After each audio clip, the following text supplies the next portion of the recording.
Hi folks, Pinky Nightwalker here. Good morning. It's Monday, March the 23rd, 2020. I am bringing to you a video today about a new shotgun that I purchased, and I will unveil it. And I'm unveiling it with the t-shirt that my son Paul gave me for Christmas. He lives in New York City and works out here at the Renzo Gracie Academy in New York. So Paul, thanks a lot for the t-shirt. I will try to keep the oil from the gun at a minimum on it, but I know that you folks at the gym have had to take a break from things because of the coronavirus, and hopefully things will get back to normal soon, and you guys will get back on the mat. So thanks again, Paul, for the t-shirt, and a little shout out to you guys in New York City. There's the gun. Okay, well, it's in pieces. So what do we have here? We have a Browning model BT Boy Tom 99 basic model in a bunch of parts. Okay, so you can see from the label on the barrel, and you can pretty much figure the gun is empty and not capable of firing because all we have here is a tube. Okay, and it's empty. Barrel is 34 inches, beaver tail fore-end, all done in walnut, as well as the receiver and stock. The stock is walnut, the receiver is steel with a matte black finish that kind of matches the barrel finish, okay? The gun came with one choke tube, looks like this, and this is to give you the proper constriction in the barrel, all right? This choke tube is a improved modified. The chambering, like I said, in this gun is 12 gauge, and it's 2 3/4 length, 2 3/4 inch length, which designates the length of the shell itself. This is an empty shell to show you a little bit about how one of the functions of the gun. When the gun is assembled, you'll see that the shell, when you open the gun, break it open, this is an extractor. The gun does not have an ejector, which means it's not spring loaded, which would throw the shell out to you as you open the gun. I prefer extractors like that. I like to control the empty hulls coming out of the gun so that I can save them. These that I shoot are Winchester AA's. They're a little bit more of a premium shell, and they are reloadable. So this is one thing, if you're going to be trap shooting to any degree, reloading may become a factor because of the cost of the shells. An average time at the range, you might shoot, say, 4 boxes of shells, which would total about 100 rounds. So each session, you'll shoot 25 shells, okay? And how that works is you have 5 positions that the shooters are lined up on, and after you shoot 5 rounds from each position, you will be rotating after the 5 rounds until you completely go through all 5 stations and then use 25 rounds of ammunition. Some of the boxes of shells that I use are kind of right here. This is an example of a Winchester AA box. This is a heavy load. This is not something that I normally use. I try to keep it down to a more reasonable velocity and recoil. This here is like a super handicap, which is when you're shooting from the second line or the furthest distance for trap shooting versus the standard line at 17 yards. I primarily shoot a 7.5 size shot. I found that to be the most effective.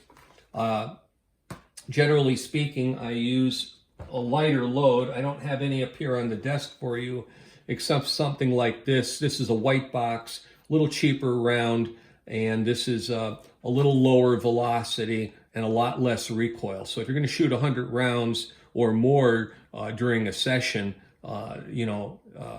I think you want to go a little bit easier on yourself. So this has a little less recoil. This is what they call white box. It's a more economical round. They are not reloadable, okay? as these are here, and there's reasons for that. Is there any difference in the performance if all were the same standard velocities and same size shot? Yes, there is. There is, because inside of the shotgun, in addition to the primer at the base of it, the powder which would follow it, there's what is a wad. Looks like a little capsule that holds the pellets, and then that's all crimped into place when the shell is closed like this. You'll have an 8-point close, something like this, or 6-point, okay? These shells open up like that. The wad comes out holding the pellets out into the air. The pellets then spread.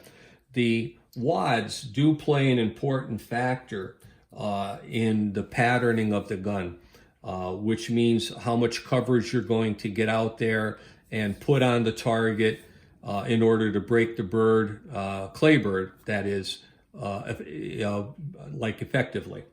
So with that said, going back to the gun itself, why a single barrel versus, say, a double barrel or a semi-automatic? Well, there's two forms of trap shooting, and one is singles and one is doubles. Single simply means you put one clay target into the air at a time, and then doubles, of course, that means you put two up in the air at the same time, or one after another, I should say. And then you would use either a double barrel, or in some places where they may allow, you can probably use a semi-automatic, although I don't shoot in any places like that.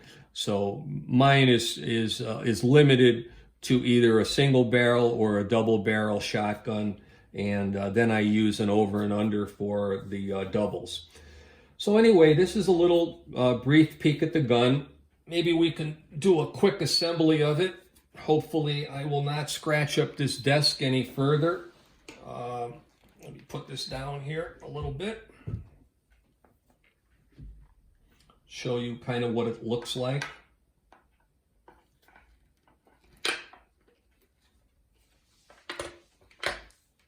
Okay. And put this on there. Okay, there we go. So now break open the gun as such, and you can see the extractor has come up, stays up, and that's how you would remove the empty hull. These are called hulls from the shotgun, and then deposit it accordingly. This has, again, no safety, as you can see here. Okay, and that's how it works. And you can see on here, the barrel has a ventilated rib, which you see here, and it tapers down to the front. And that's to give you a controlled elevation. So when you point this gun, you don't aim a shotgun, by the way, you point them, and your line of sight will follow the top of the rib, and of course line up the middle bead and the end bead. There's two beads on the shotgun. You can see this little plastic white one, and you can see a center bead right here.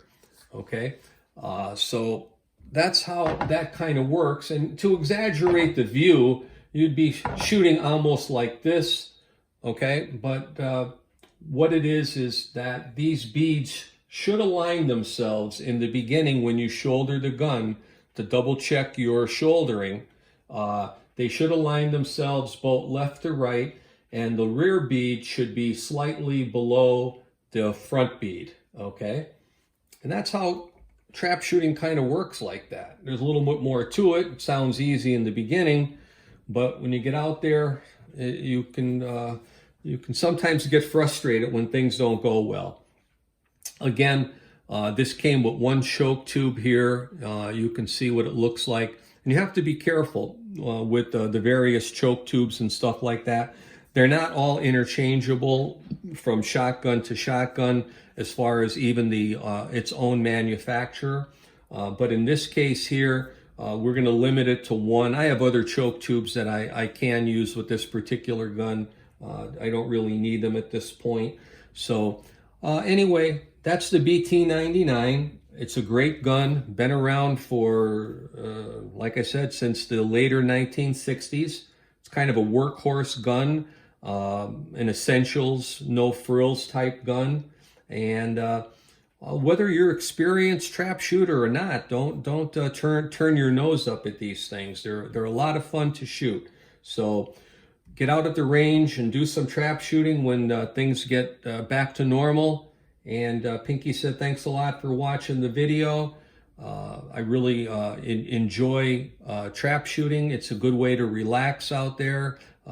It's a lot of fun. So anyway, thanks a lot, and I'll be talking to you soon. Pinky out.